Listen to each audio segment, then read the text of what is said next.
सैया रखबा अंदर अंदर गेनवा हमसे करई बहनवाना।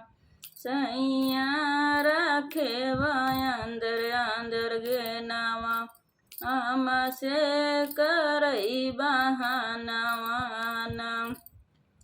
सोने की थाली में जेवना बनाय, सोने की थाली में जेवना बनाय। जेवना जेवई सवतीन के संगमा हमसे करई बहनवाना।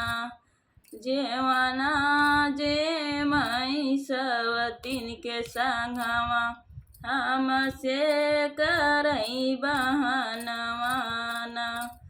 सैया रख अंदर अंदर गेनवा हमसे करई बहनवाना।